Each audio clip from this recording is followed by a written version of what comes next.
My son and his entitled in-law kicked me out of my own historic mansion to turn it into their new family castle. They told me I was too old to manage the property and banished me to the renovated gardening shed in the backyard. They didn't know that the mansion was essentially a biohazard containment zone held together by vintage wallpaper and prayer. When the county demolition team arrived at dawn, I wasn't losing a home. I was watching my ungrateful family inherit a pile of toxic rubble and a $150,000 hazardous waste cleanup bill. Their screams as the bulldozer claw smashed through the living room wall were the sweetest sound I'd heard in years. Before we watch the dust settle on their destroyed dreams, please hit that subscribe button. Let me know in the comments where you're watching from. And tell me, have you ever let someone dig their own grave? Now let me tell you how I turned a condemned disaster into the perfect retirement plan. It started 24 hours earlier, in the damp, suffocating darkness of my basement. I was 62 years old, and I was wearing a heavy-duty N95 respirator mask. The flashlight beam cut through the darkness, illuminating the load-bearing beams of Hilltop Estate. To the untrained eye, the house was a majestic Victorian masterpiece overlooking the valley. To me, a certified real estate appraiser with 20 years of experience, it was a ticking time bomb. The beam in front of me wasn't just rotting. It was pulsing with toxic black mold. Stachybotrys chartarum, the silent killer that had been eating away at the foundation since the flood 3 years ago. I pressed my gloved hand against the wood, and my fingers sank in like it was a wet sponge. The smell was overwhelming, even through the respirator, a thick, musty sweetness that coated the back of my throat. The county had already declared the structure condemned and unfit for human habitation 2 weeks ago. I had scheduled the emergency demolition for tomorrow morning at 8 a.m. sharp. I was ready to collect the insurance payout, sell the land, and finally travel to Europe like Arthur and I had always planned. Arthur was my husband. He passed away 4 years ago, but I still talked to him every morning like he was sitting across the breakfast table. This house was his dream.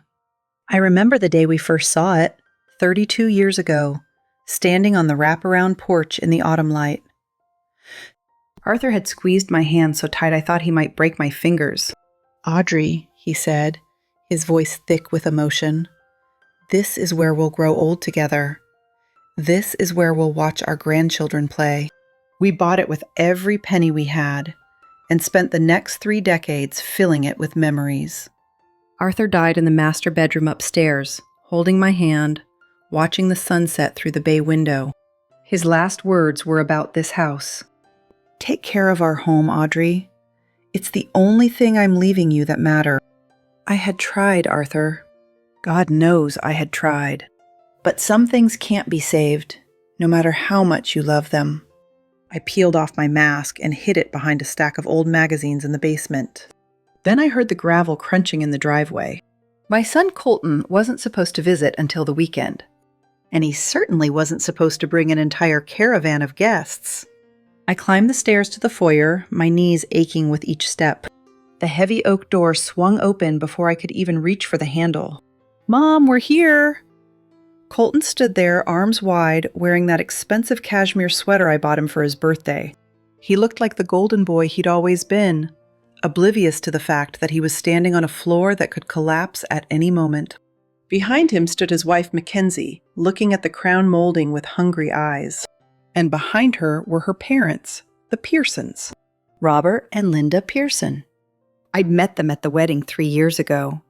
I remember Mckenzie that day, so beautiful in her white dress, taking my hands in hers. "I'm so happy to be part of your family, Mrs. Mitchell," she had said, tears in her eyes. "I never had a real mother figure. I hope you'll let me call you Mom." I had believed her. I had welcomed her into my family with open arms. What a fool I had been. The Pearsons were the kind of people who wore too much gold jewelry and bragged about investments that sounded suspiciously like pyramid schemes. Robert's investment firm was currently under investigation for fraud, though they didn't know. I knew that. I had looked them up last week out of professional curiosity. They were completely, spectacularly broke.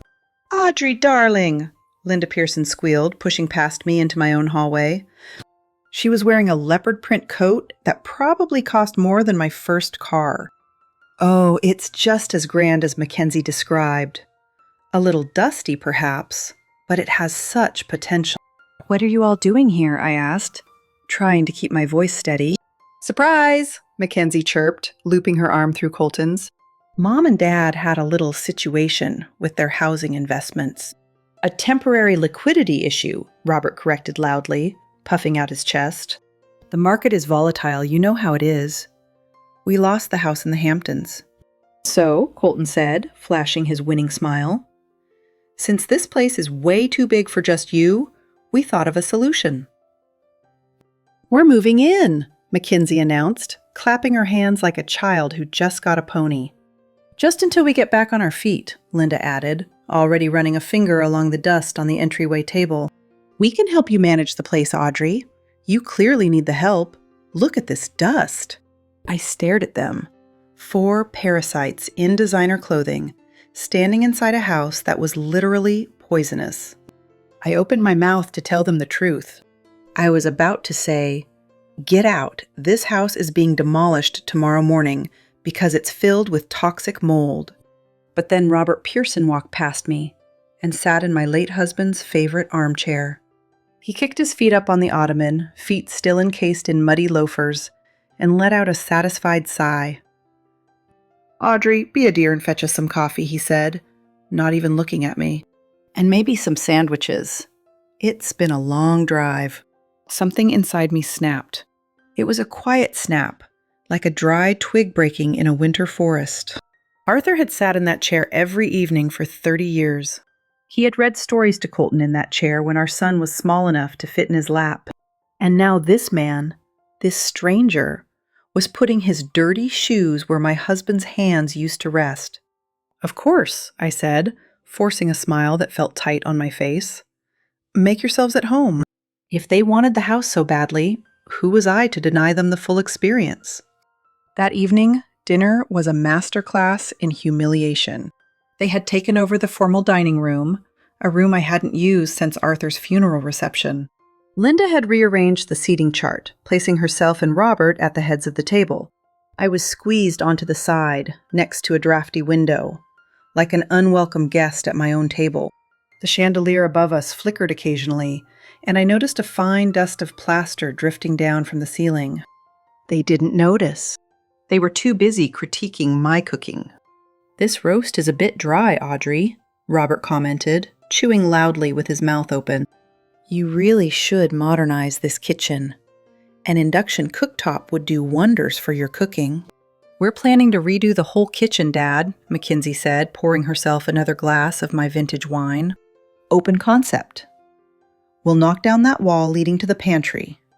I choked on my water. "You can't knock down that wall," I said. "It's a load-bearing wall. And besides—" "Oh, Mom, don't be so dramatic," Colton interrupted, rolling his eyes. "Robert knows about construction. He built his own deck once." "Exactly," Robert said, waving his fork at me like a scepter. "Audrey, you're a lovely woman, but you don't understand the potential of real estate assets.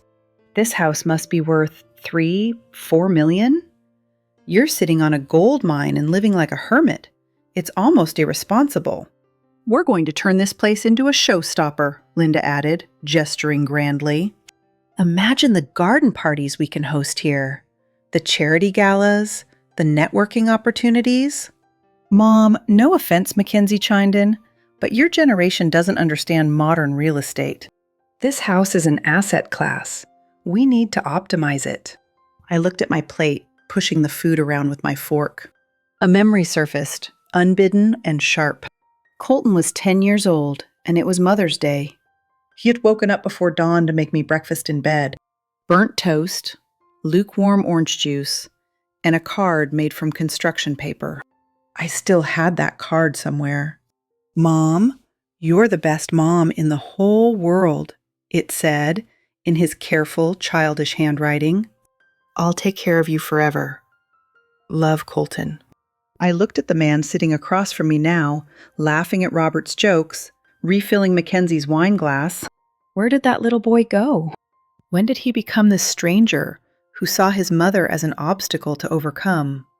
As if on cue, a small chunk of plaster fell from the ceiling and landed in Linda's wine glass with a soft plop. She shrieked and pushed back from the table. What on earth was that? I looked up at the ceiling, at the hairline crack spreading across the plaster like a spider web. Old houses, I said calmly. They settle. They went back to their meal, complaining about the dust. They had no idea they were eating in a tomb. After dinner, I excused myself to check my phone. There was a missed call from Grant. Grant Thompson was the head engineer at the City Building Safety Department. He was also the only man who had looked at me with genuine interest since Arthur died. I had met him 3 months ago when he came to inspect the house after I reported the flooding damage. He was tall, silver-haired, with kind eyes and hands that looked like they knew how to fix things. That first visit, he had stayed for 3 hours. We sat on the back porch drinking coffee, talking about everything and nothing. He told me about his wife, Ellen, who had passed away from cancer 2 years earlier. You're the first person who's actually listened to me in years, he had said, looking at me with something like wonder. Everyone else just wants to talk about themselves. I had felt something stir in my chest that day, something I thought had died with Arthur. I stepped into the hallway to call him back. Audrey, his deep voice was a lifeline. Everything is set for tomorrow. The crew arrives at 8 a.m. Are you sure you want to go through with this? The report is filed, Grant, I whispered, glancing back at the dining room where they were laughing at something Robert said.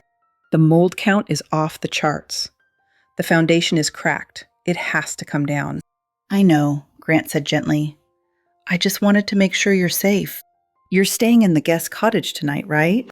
Yes, I said, though I hadn't planned on it until 5 minutes ago. Good. I have the check for the land value ready. Once the demolition is confirmed, you're free, Audrey. Free. The word tasted like honey. Grant, I said, lowering my voice even further. What happens if someone refuses to vacate a condemned property? There was a pause on the line. Ideally, the police remove them for their own safety. Why? Just a hypothetical, I said. I'll see you tomorrow at 8. I walked back into the dining room just in time to hear Colton talking about me. Mom's getting older, you know. She gets confused sometimes. She's attached to the past. It's sad, really. We're doing her a favor, Mckenzie said, nodding sagely, taking the burden off her shoulders.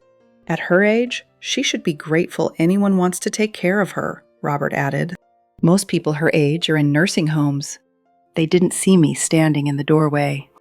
They didn't see the look on my face. They just saw a free mansion and a foolish old woman. And in that moment, standing in the shadows of my own home, I heard Arthur's voice. It was so clear, so real, that I almost turned around to look for him. Audrey, you've done enough. It's time to let him fall. I decided right then and there. I wouldn't just let the house be destroyed. I would let them claim it first. The next morning, the sun rose over the hills, casting a golden light on the rotting facade of Hilltop Estate. I was in the kitchen brewing coffee when Mckenzie walked in. She was wearing a silk robe that looked suspiciously like one I used to own. Good morning, Audrey, she said, leaning against the counter. We need to talk. Colton shuffled in behind her, looking sheepish but determined. This was it. The ambush. Mom, Colton started, avoiding my eyes.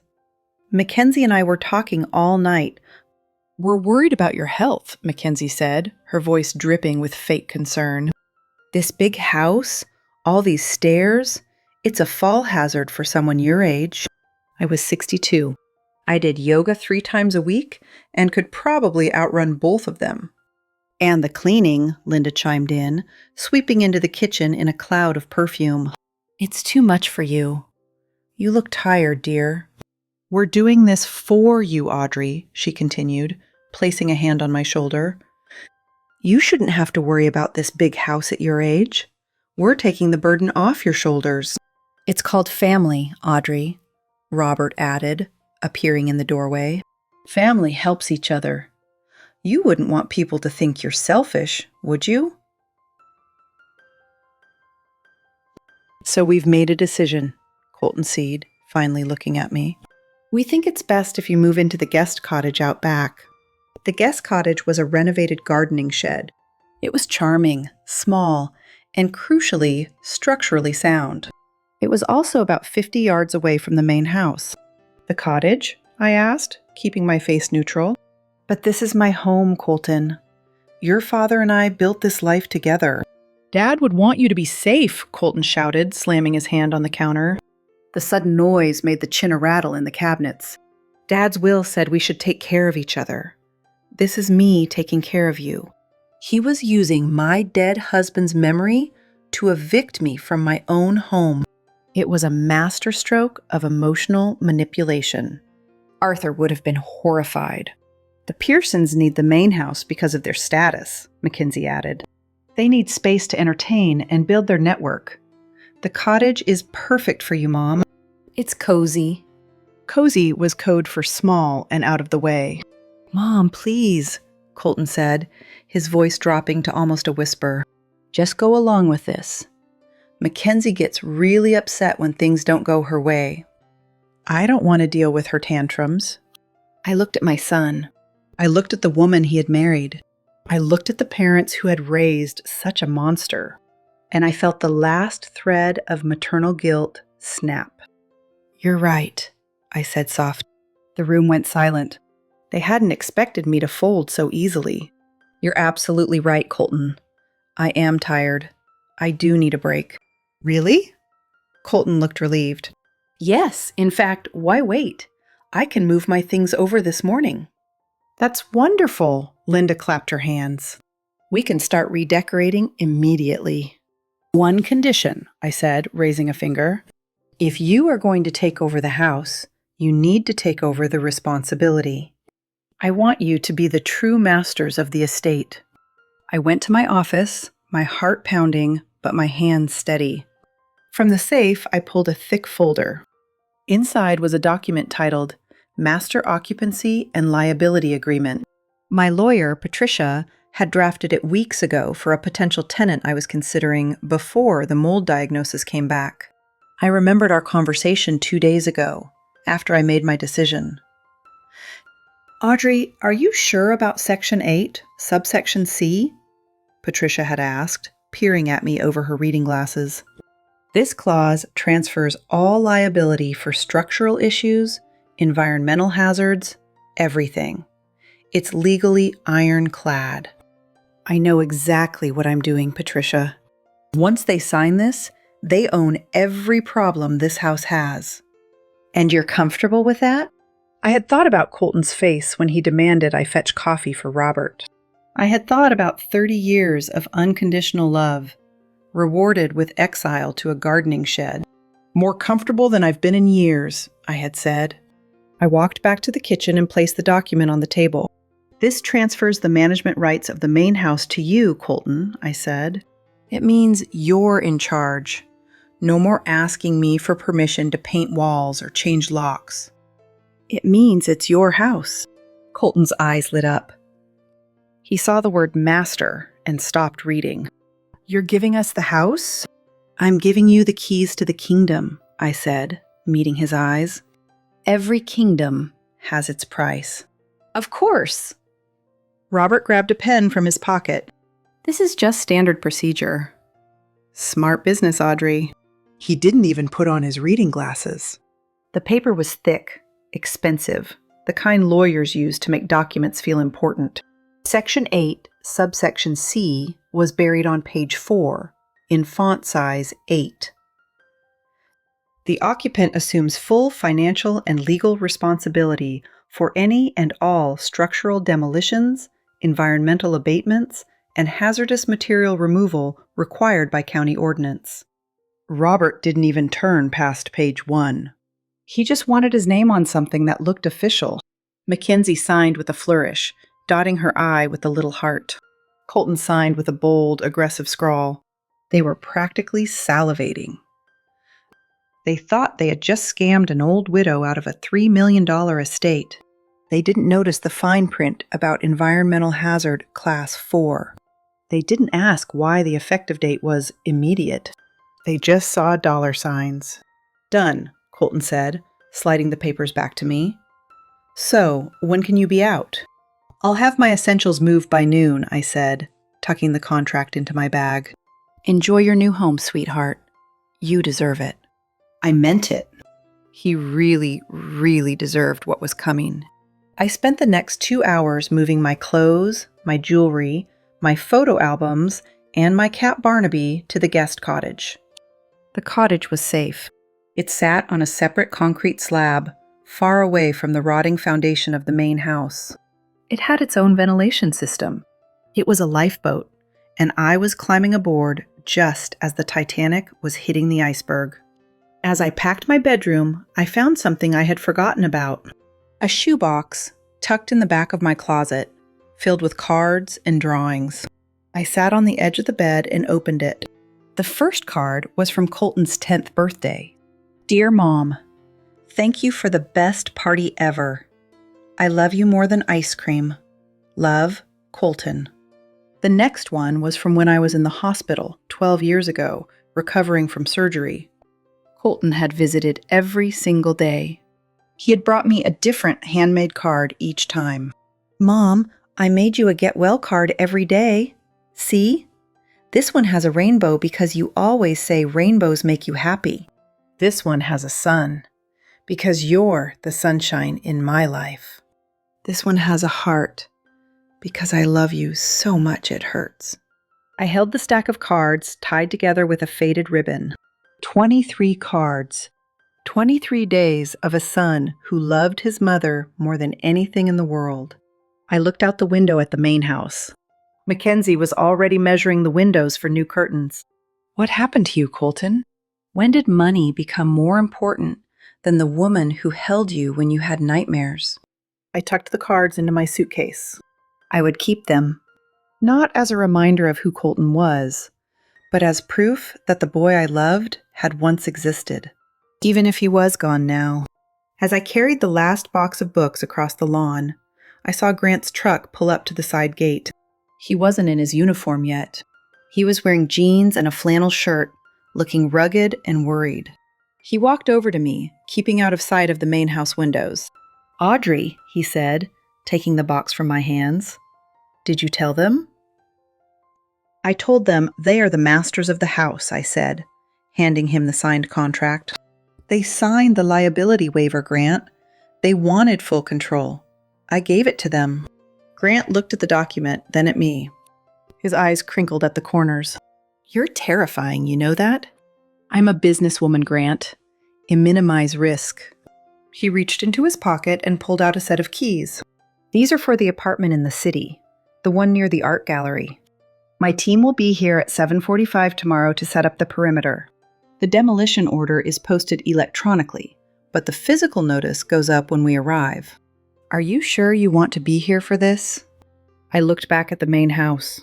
Robert was standing on the porch smoking a cigar, looking like a lord surveying his fiefdom.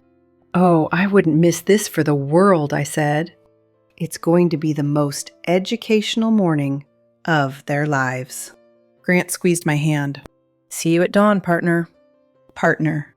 It was a nice word. Much better than burden or obstacle or old woman. I walked into the guest cottage and locked the door. From my window, I had a perfect view of the main house. It stood tall and proud against the evening sky. But I knew the truth. Underneath the fresh coat of paint, the wood was soft as sponge. Behind the silk wallpaper, the black mold was spreading like cancer, releasing millions of invisible spores into the air. Every time they took a deep breath of ownership, they were breathing in the decay. Night fell and the celebration began. The lights in the main house were blazing. I could hear music thumping through the walls, some terrible pop song Mckenzie loved. I sat in my rocking chair in the dark cottage, sipping a cup of Earl Grey tea. Barnaby was purring on my lap, warm and content. Through the sheer curtains, I watched them. They were popping champagne in the living room. Robert was giving a toast, gesturing grandly with his glass. I couldn't hear the words, but I knew the script. To us, to success, to the good life. They were celebrating their victory over the senile matriarch. Suddenly, I saw Mckenzie stumble. She grabbed the wall for support, laughing and probably blaming the champagne. But I saw what she didn't see. The floor beneath her feet was sagging, just slightly, bowing under the weight of their celebration. A hairline crack was spreading across the living room ceiling, growing with each thump of the bass. "Careful now," I whispered to the window. "Don't bring the house down before the professionals get there." My phone buzzed. It was a text from Colton. "Hey, Mom. Sorry about the rush today. We're just so excited. Maybe tomorrow you can come over for breakfast, and we can discuss your rent for the cottage." Rent. He was going to charge me rent to live in my own gardening shed, on property I still owned. I stared at the screen, letting the anger crystallize into something cold and hard. I didn't reply. Instead, I saved the text. Evidence of his management. I turned off my phone and went to bed. I slept like a baby. The kind of deep, dreamless sleep you only get when you know justice is scheduled for 8 a.m. Tomorrow was going to be a very loud day. The sun didn't just rise the next morning, it assaulted the horizon. By 6:30 a.m., I was already awake, standing in front of the small mirror in the cottage bathroom. I dressed carefully, deliberately. Navy blue suit, tailored, sharp enough to cut glass. Arthur had always loved this suit. "You look like a warrior, Audrey," he used to say, "like you could conquer the world." I fastened my pearl earrings, the ones Arthur gave me on our wedding day. I put on my favorite lipstick, the deep red that made me feel powerful. And I picked up the framed photograph I had brought from the main house. Arthur and me on our wedding day 40 years ago, young and hopeful and completely in love. "Today's the day, darling," I whispered to his smiling face. "Watch me." By 7:45 a.m., I was standing on the small porch of the cottage, coffee in hand, watching the mist clear off the valley. The main house looked peaceful in the morning light, deceptively so. Inside, my son and his in-laws were likely sleeping off their champagne hangover. They were dreaming of renovations they couldn't afford on a house that wouldn't exist in 15 minutes. At 7:50 a.m., the ground began to tremble. It wasn't an earthquake. It was justice, approaching 19 wheels. First came the police cruisers, lights flashing silently. Then the black SUVs of the County Environmental Hazard Unit. And finally, the monster itself. A massive yellow demolition excavator, its hydraulic claw gleaming in the morning light like a predator's tooth. They rolled up the long driveway, a parade of steel and authority. Grant hopped out of the lead truck, clipboard in hand. He looked up at the main house, then over to me. He gave a subtle nod. I nodded back. "Showtime," I whispered. The air horns blasted at exactly 8 a.m. 3 short, deafening bursts that shook the birds from the trees. The front door of the mansion flew open. Mckenzie stumbled out first, wrapped in a silk sheet, looking like a confused ghost. Colton followed, wearing only boxer shorts, blinking against the sun. Then came Robert and Linda, looking significantly less regal than they had the night before. "What is the meaning of this?" Robert bellowed, trying to muster authority while barefoot on wet grass. "Get off my property! I'll sue you all for trespassing." Grant stepped forward, holding a megaphone. He didn't look like a friend today. He looked like the arm of the law. "This is the County Building Safety Department." His voice boomed across the lawn. "This structure has been designated a Level 4 biohazard containment zone. Immediate demolition orders have been issued pursuant to County Code 87-B. All occupants must vacate the perimeter immediately." "Demolition?" Colton screamed, his voice cracking. "You can't demo this. We own this place. My mother gave it to us." He pointed a shaking finger at the cottage. "Mom, tell them. Tell them it's our house." I stepped off the porch of the cottage and began the long walk across the lawn. I didn't rush. The grass was wet with morning dew, but my heels didn't sink. I felt lighter than I had in 20 years. My neighbor, Dorothy Chen, had wandered over from her property next door. She was 82 years old, sharp as a tack, and had never liked the Pearsons. "Audrey," she called out, waving. "I brought my lawn chair. Wouldn't miss this for the world." Those people were playing their terrible music until 2 a.m. Good riddance. I smiled at her and kept walking. I stopped just outside the caution tape the crew was already stringing up. "Actually, Colton," I said, my voice calm enough to freeze water, "you're right. You are the owners. Or rather, the master occupants. And as the master occupants, you are currently in violation of a condemned structure order." "Condemned?" Mckenzie shrieked. "It's a historic mansion." "It's a petri dish," Grant corrected, lowering the megaphone. He signaled the excavator operator. The massive machine roared to life, its engine growling like a waking beast. "Wait, our things!" Linda cried, clutching her leopard print coat. "My jewelry! My furs! They're in the master bedroom!" "Biohazard protocol, ma'am," Grant said, his face stone cold. "Nothing comes out. It's all contaminated. Proceed with demolition."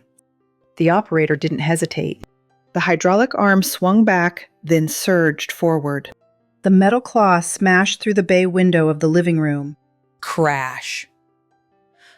That was the very wall they had planned to knock down for their open concept. Glass shattered and wood splintered in an explosion of debris. But it was what came out of the wall that stopped them cold. A cloud of thick black dust erupted from the breach. It wasn't just drywall dust. It was dark, oily, and pulsed with a sickening, musty odor that reached us even 50 yards away. Mold. Decades of unchecked, toxic black mold finally released from its prison. The wind carried the spore cloud directly toward the huddled family. They coughed, gagged, and scrambled backward, covering their faces with their hands. "My God," Robert wheezed, his eyes watering. "What is that smell?" "That," I said, watching the roof of the porch collapse under the next blow, "is the smell of neglect, Robert. And Stachybotrys chartarum. Highly toxic. I hope you have good health insurance." "Oh, wait. You don't. You're bankrupt." The excavator continued its work, methodical and merciless. The front porch collapsed first, the wooden columns snapping like toothpicks. Then the second floor caved in, bedrooms full of their designer luggage crashing into the living room below. I watched my past turn into a pile of rubble. I watched the room where Arthur took his last breath crumble into dust.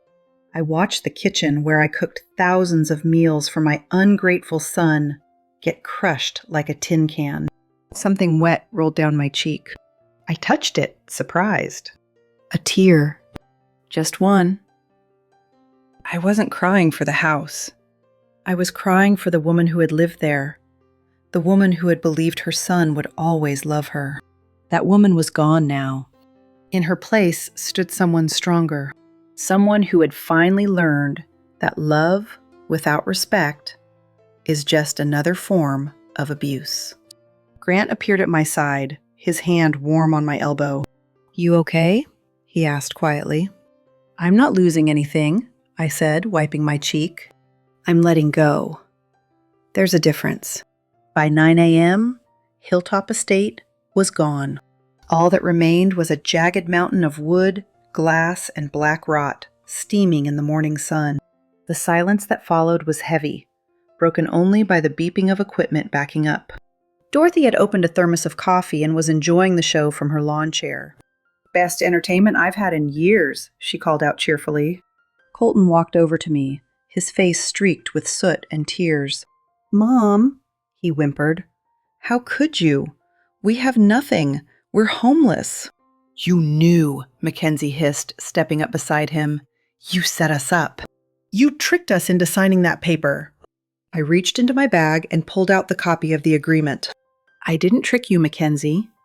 I gave you exactly what you asked for: control, responsibility, ownership. Welcome to home ownership, master occupants. I turned to Grant. He reached into his truck and pulled out a clipboard with a thick invoice attached. He handed it to me.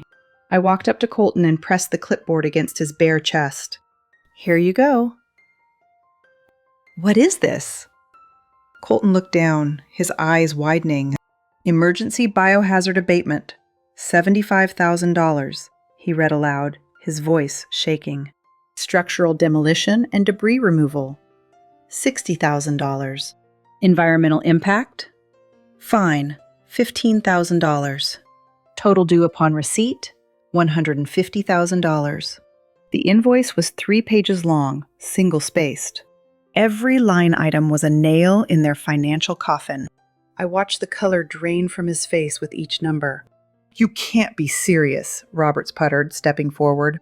We can't pay this. Then I suggest you get jobs, I said, smiling at him. Real ones, not investment opportunities.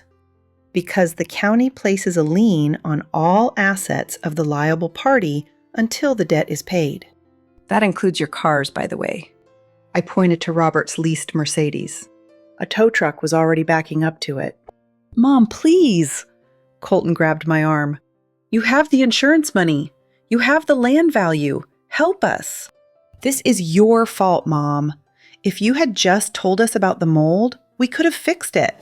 You sabotaged us. I looked at his hand on my sleeve. The same hand that had made May-a-well cards every day when I was sick. The same hand that had pointed to the gardening shed yesterday. I gently but firmly peeled his fingers off me. The insurance payout is for the owner of the land, I said softly. That's me. The demolition bill is for the manager of the structure. That's you. It's called the separation of assets, Colton. Your father-in-law should know all about it. Grant pulled up in his personal car, a sleek, silver vintage convertible. He opened the passenger door for him. Ready to go, partner? He asked. More than ready, I said. I reached into my pocket and pulled out the keys to the cottage. I tossed them onto the ground at Mckenzie's feet. You can stay in the cottage if you like, I said. It's structurally sound. Small, but cozy. Just like you said. Perfect for someone who needs to downsize her expectations. Just be sure to pay the rent on time. I'll have my lawyer send over the lease agreement. I got into the car. The leather was warm, and the engine purred with a deep, throaty rumble. As we drove down the driveway, I looked in the side mirror one last time. They were standing in the dust, 4 small figures arguing over a clipboard, dwarfed by the massive pile of toxic ruin they had fought so hard to steal. Mckenzie was screaming at Robert. Colton was sitting in the dirt, head in his hands. Linda was trying to run after the tow truck hauling away the Mercedes. They had wanted a castle. I gave them a ruin. Grant reached over and squeezed my hand. Any regrets? He asked. I reached into my bag and pulled out the one thing I had saved from the house. Not jewelry, not money. A photograph. Arthur and me on our wedding day, young and in love, our whole lives ahead of us. I kept one thing from the house, I said, holding the photo. The only thing that mattered. Grant smiled, his eyes soft. Paris awaits, partner. Paris awaits, I repeated. I tucked the photo back into my bag, next to my passport and a one-way ticket. And as the car merged onto the highway, heading toward the airport in a flight to the city I had always dreamed of visiting, I realized something. I hadn't lost a home. I had finally cleaned house. And for the first time in 40 years, I was exactly where I wanted to be. Moving forward. If you enjoyed watching the trash take itself out, please hit that like button and subscribe. Have you ever had to let someone learn a lesson the hard way? Or have you been pushed out of your own home by people who claimed to love you? Let me know in the comments below. I'll be reading your stories from a cafe in Paris. Thanks for watching.